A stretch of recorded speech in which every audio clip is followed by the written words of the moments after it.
The worst part wasn't the $347 bill or the way he stood up and walked out without a backward glance. It was the look on his face when he said it, like he was doing me a favor by ending things. Like I should have been grateful for the scraps of attention he'd thrown my way the past 2 years. A girl like you should be grateful I even dated you, he said, loud enough for the entire restaurant to hear. And then he turned, grabbed his coat, and left. Just like that. No warning. No stiam. Just those final words echoing in the air as I sat frozen at a white linen table, surrounded by half-eaten appetizers and the kind of silence that's louder than any scream. But let me back up. This didn't start with a dramatic exit or public humiliation. It started with a text. Dinner Friday? Work friends. Dress nice. 6 words from Ryan, my boyfriend of 2 years. We weren't exactly fairy tale material, but we had our routines. Sunday movie nights. Grocery runs that turned into Target marathons. The kind of intimacy you build quietly over burnt popcorn and mismatched socks. So yeah, when he finally invited me to meet his coworkers, I was excited. I thought maybe we were taking that next step, blending the personal and the professional. I went all out. New dress, hair curled. Even watched a contouring tutorial on YouTube, which, let me tell you, was a whole journey.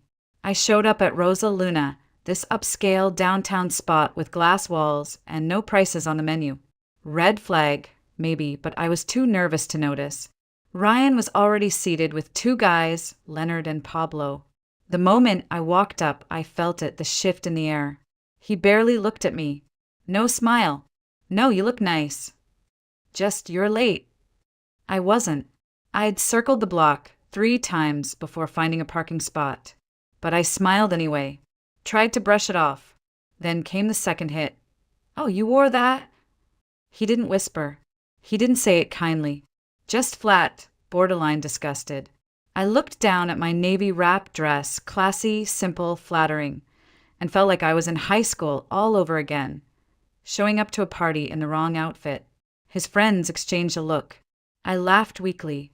Was there a memo I missed? No one answered. They'd already ordered without me. Appetizers were on the table. Ryan dove into some story about quarterly targets and client outreach while I sat there, nodding, completely lost. Every time I tried to chime in, he talked over me. When I brought up something funny that happened at work, he cut me off with a condescending chuckle and said, "She works retail. Cute, right?"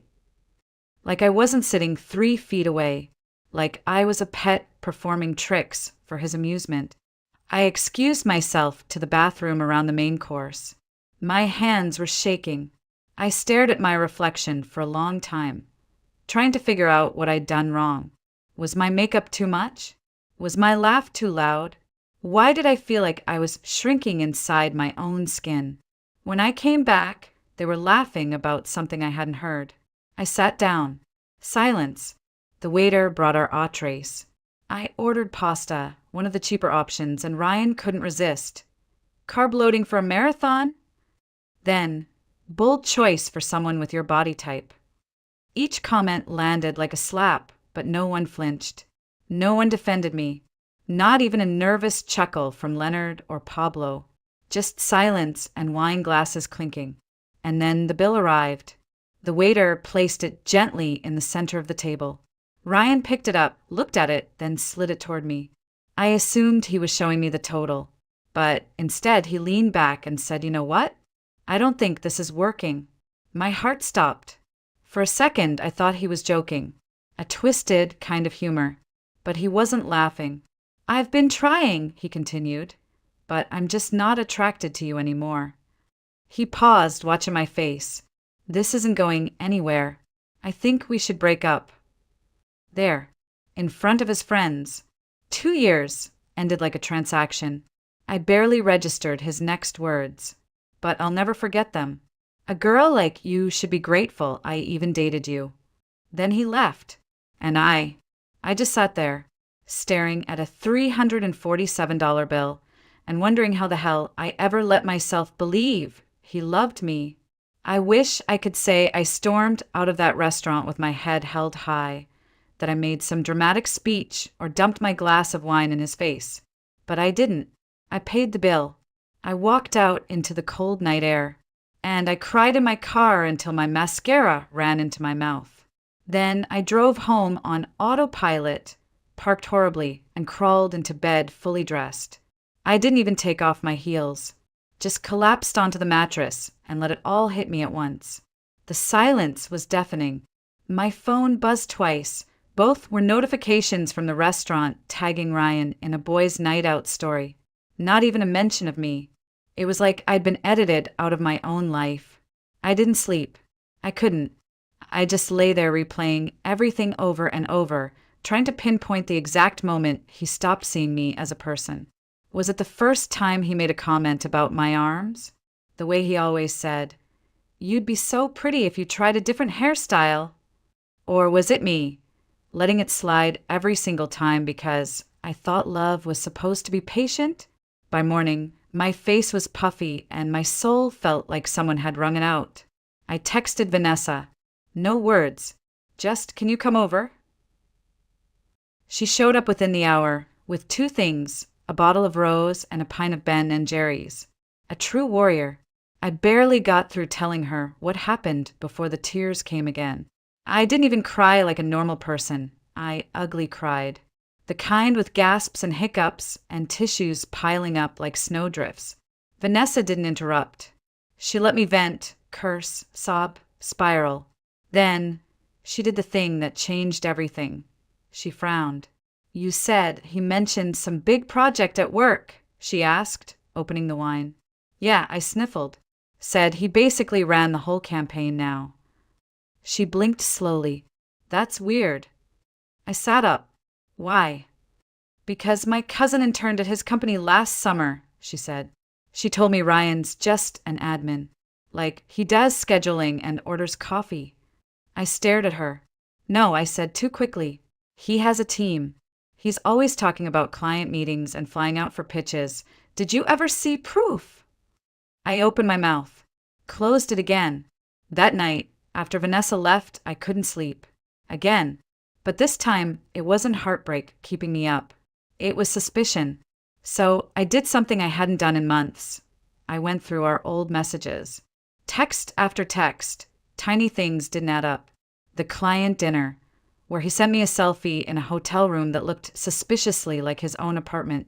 The conference in Chicago, where his phone location stayed in San Diego all weekend. And the pictures he posted from team building at HQ. I reverse searched them. They were stock photos from his company's website. My stomach flipped. At 2:44 a.m., a message popped up from an unknown number.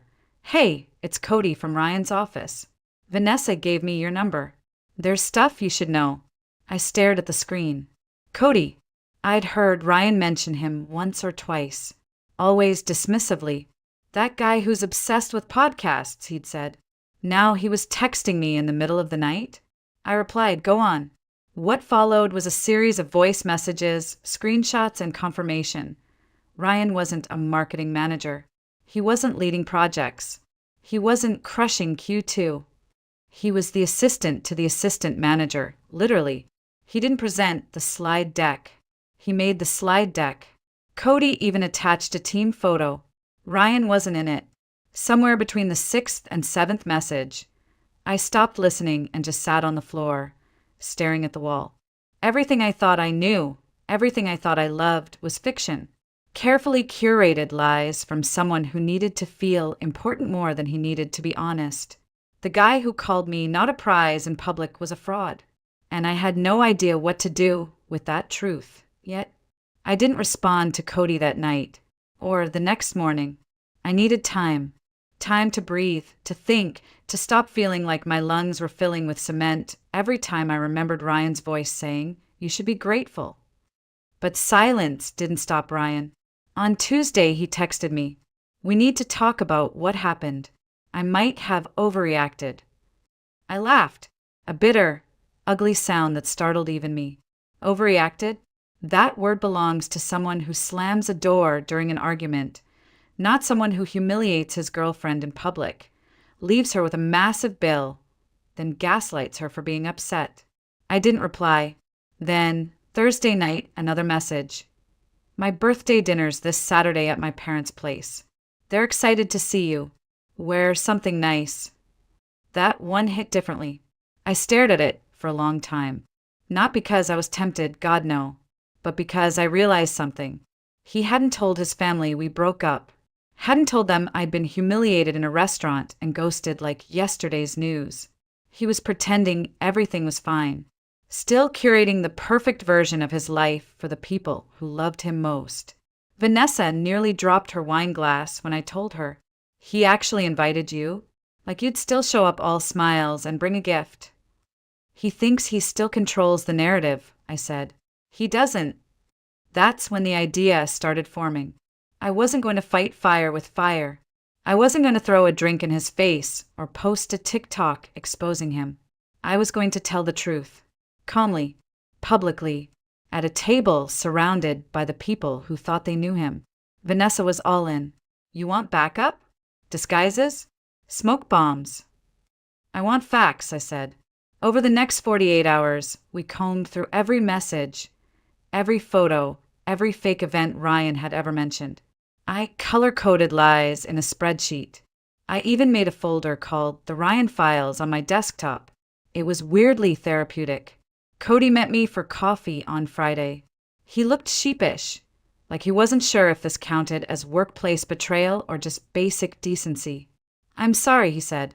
I didn't know how bad it was until Vanessa told me everything. You don't have to apologize, I said, but I do need your help. He didn't hesitate, confirmed everything. That Ryan wasn't a manager, that he was on thin ice at work, that he'd taken credit for projects he barely understood. The final straw? Ryan had once fabricated a client email praising his performance, then accidentally CC'd the actual client. So, I asked, how would you feel about delivering a folder to his house during his birthday dinner? Cody blinked. You mean like a bombshell folder? Metaphorically, yes. We planned the timing down to the minute. Vanessa helped me pick an outfit. Something simple, black, elegant. Not flashy, not seductive, just enough to look composed, confident. It was the same dress Ryan once called basic. I used to hate it for that. Now it felt like armor. Saturday arrived too quickly. I spent most of the afternoon pacing, chewing my nails, imagining every possible scenario. His mom crying, his dad yelling, Ryan trying to twist everything to make me look unstable. The temptation to back out was overwhelming. At 5:47 p.m., a final text from Ryan lit up my screen. Looking forward to seeing you tonight. My parents are so excited. Big night for us. I didn't respond. I just grabbed my bag, looked at my reflection one last time, and walked out the door. By 6:15, I was standing in front of the Mercer family home, heart pounding like I was about to walk into a courtroom instead of a suburban living room with pot roast on the stove. I rang the bell. Tina opened the door, arms open, face warm. Sabrina, we've missed you. I hugged her. I smiled, and I stepped inside, ready to end the lie once and for all. The smell hit me first. Rosemary pot roast, buttery mashed potatoes, and something vaguely cinnamon drifting from the kitchen. For a second, I froze in the entryway. It felt normal, warm, familiar. Tina guided me in, beaming, completely unaware her son's life was about to implode over dessert. The living room was full. His dad, Ralph, offered me a handshake and a beer in one fluid motion. Kayla, Ryan's sister, raised her eyebrows but gave me a quick side hug. There were cousins, a grandma who I'd always liked, and an uncle I couldn't name but who gave me a thumbs up like we were still in some kind of happy couple bubble. I scanned the room. Ryan was near the fireplace, drink in hand, laughing too loud at something his cousin said. He looked up, saw me, froze. For a flicker of a second, panic crossed his face. Then came the smile, the fake, tight-lipped one I knew too well. He walked over stiffly and gave me a one-armed hug, barely brushing my shoulder. You actually came, he muttered under his breath. We need to talk. Privately. I smiled brightly. Of course I came. You told everyone we had big news to share. His eyes widened. That smile wavered. Tina clapped her hands. Is it what I think it is? She asked, eyes misting. Are we getting another Mercer in the family? Ryan's cousin let out a cheer. Someone popped open a bottle of sparkling cider. I let it all happen. I just kept smiling, kept my voice level. Ryan's fingers tightened around my elbow as he tried to guide me toward the hallway. But before we could escape, his mom announced that dinner was ready. We all filed into the dining room, candles glowing, napkins perfectly folded. Silverware aligned like this was a scene from some Hallmark family commercial. I took my seat beside Ryan, across from Kayla. Tina passed around the roast. Ralph poured wine. And for a few minutes, everything felt dangerously close to normal. But then came the first crack. So, Ryan, Ralph said, chewing thoughtfully, how's that Johnson account coming? You said you were heading the proposal. Ryan swallowed hard. Oh yeah, it's going well. Strategic pivots. High-level coordination. Leveraging. It was word salad, and Kayla knew it. She glanced at me across the table. I gave her nothing, just a polite sip of my water. Tina chimed in next. We're so proud of you, sweetie. Your big promotion, and now, this next step with Sabrina. She looked at me. We always knew you two were meant to be. Ryan coughed. It's not really the time for why not? Grandma piped up. You told me you two were apartment hunting. I set my fork down. Oh, really? I said, sweetly. That's news to me. The table quieted. Ryan tried to pivot, asking someone about football scores, but Kayla wasn't letting him off the hook. So, what's your official title again? She asked. I always forget. Before he could answer, the doorbell rang. Perfect timing. Tina rose with a cheerful, I'll get it. Moments later, I heard her delighted voice float in from the entryway. Cody, what a surprise! Ryan's eyes snapped to mine. He looked pale. His fork hung in midair like he'd forgotten how to use it. Cody walked in holding a folder, all business. Sorry to intrude, he said politely. Just some Monday morning paperwork I needed Ryan to look over. Real quick. Tina waved him to the table. Nonsense. Stay for cake. Ryan stood so fast his chair scraped. We can talk in the den. Ralph shook his head. We're all family here. Handle it right here. Cody sat down, in the empty chair I'd saved for him. Ralph turned to him. So, how did that big presentation go? Ryan said he led the whole thing. Cody hesitated, then glanced at me. I gave a small nod. It went well, he said carefully, but our manager gave the presentation. Ryan supported logistics and visuals. Silence. Ralph blinked. That's not what we heard. Ryan jumped in, laughing awkwardly. He's downplaying it. Kayla crossed her arms. Are you getting promoted or not, Ryan?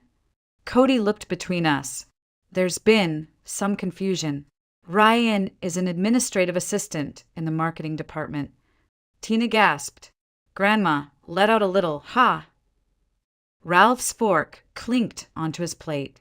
You lied.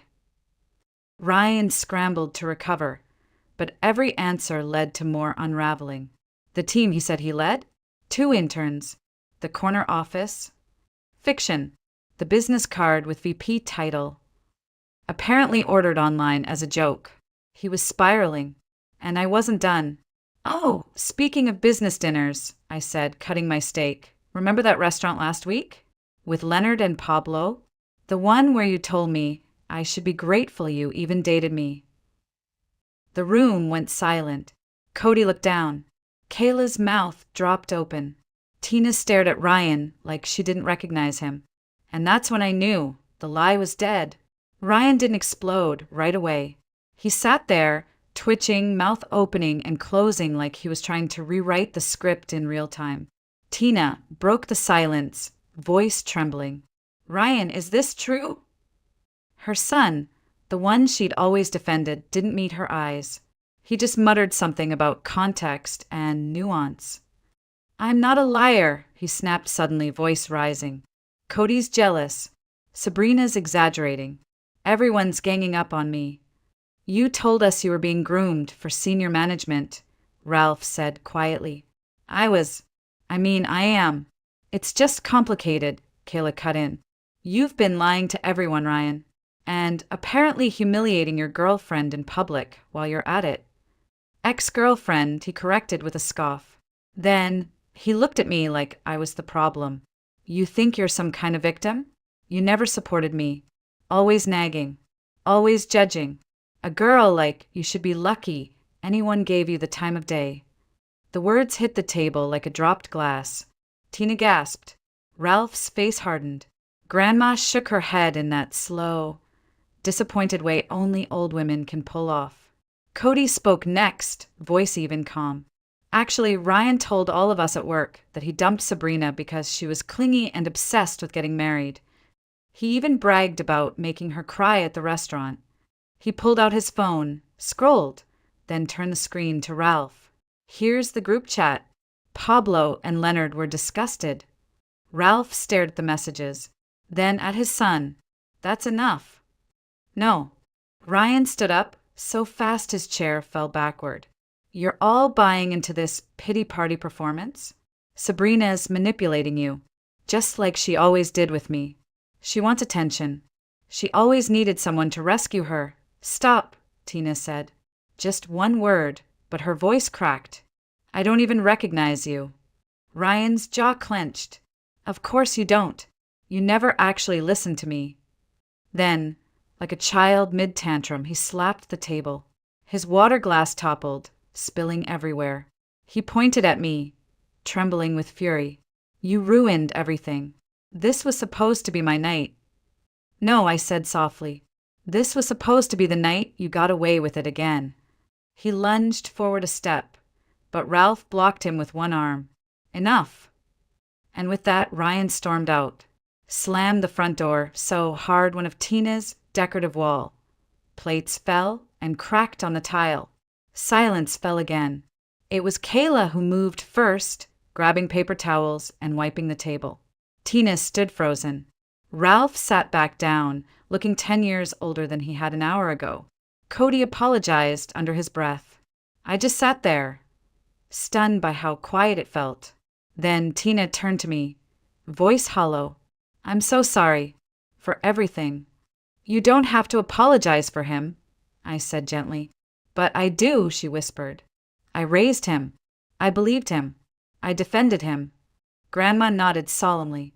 "He's going to have to face himself now." They insisted I stay for cake. Yes, really. We ate Ryan's birthday cake without the birthday boy. And weirdly, it wasn't awkward. It was peaceful.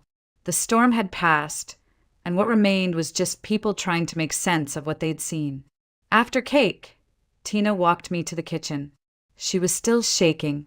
"Were there signs?" she asked. "Did he do this before?" I hesitated. He made me feel small. A lot. But I didn't realize how much until I left. She nodded slowly. "You deserved better."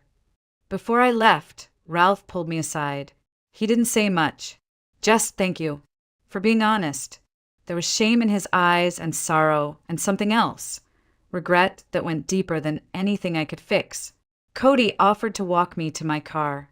"You okay?" he asked once we were outside. "I think I will be," I said. "Eventually." He hesitated.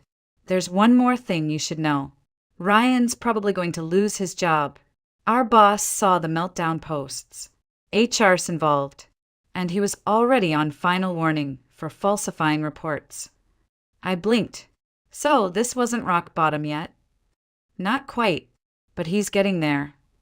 We reached my car. I turned to him. "Thanks for showing up." Cody shrugged. "Someone had to." I drove home that night in silence.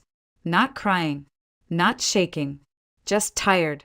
But in that exhaustion, there was also clarity. Ryan was unraveling, but I wasn't. I was rebuilding. I thought that would be the end of it. I really did. I blocked Ryan's number, deleted our photos, scrubbed his toothbrush out of my bathroom like it had personally betrayed me.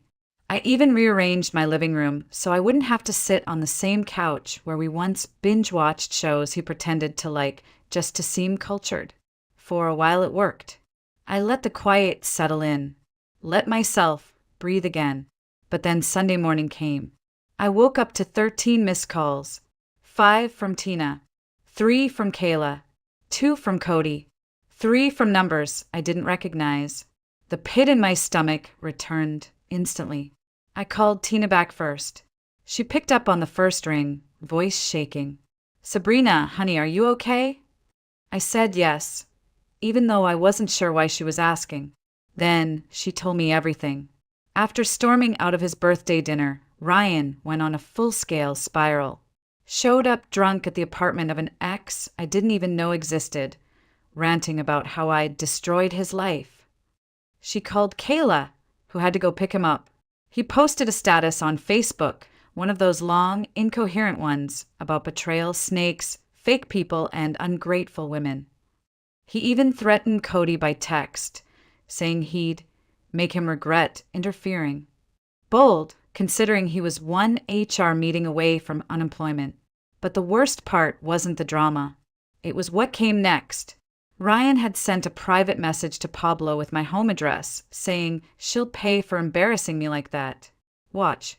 Pablo, bless him, immediately forwarded the message to Tina, who then spent the next 2 hours trying to reach me. I stared at my phone, trying to decide if I was supposed to be terrified, but all I felt was exhausted, like my nervous system was finally too burned out to register panic. Tina and Kayla showed up at my apartment 20 minutes later, pastries and coffee in hand. "Sorry for the invasion," Kayla said, "but Mom was about to break into your building." We sat in my tiny kitchen with its one wobbly chair and talked like people trapped in a bizarre reality show. Turns out, Ryan had always been like this. In college, he lied about being on the baseball team, made up relationships, pretended to be scouted by Google. He didn't just fake a career, he faked a personality. Tina looked heartbroken as she told me story after story of a son she thought she knew, one she defended for too long. "We raised him better," she whispered. "At least, I thought we did." My phone buzzed again. "Cody, he's downstairs," he said. Lobby manager called me. I froze. Ryan had shown up, drunk again, demanding to be let into my apartment, screaming my name in the lobby, threatening security when they refused. This time, the building manager called the police. Tina insisted on going down herself to deal with him. I watched from the window as she marched outside, flanked by Kayla and Ralph, who'd apparently driven straight from church. Ryan was in the parking lot, arms flailing, pacing like a caged animal. I couldn't hear what was said, but I saw his face, saw the moment his father pointed to the car and said something final. Ryan crumbled, and they drove him away. That was the last time I saw him in person. He got fired from work that Monday. Never showed up. HR had screenshots, witness statements, everything. According to Kayla, he moved in with an uncle in Arizona. Off the grid. His social media disappeared. Tina still sends me holiday cards, which is sweet but complicated. Me, I'm doing okay. I finally bought new throw pillows. Deleted that spreadsheet called the Ryan Files. Took a solo trip up the coast just because. Vanessa still checks in daily, and Cody? We're not dating, but we meet for lunch sometimes. We joke about it, how our friendship was born out of chaos. Maybe that's why it works.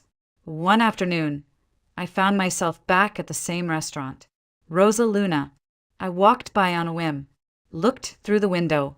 Different tables, different people. No ghosts.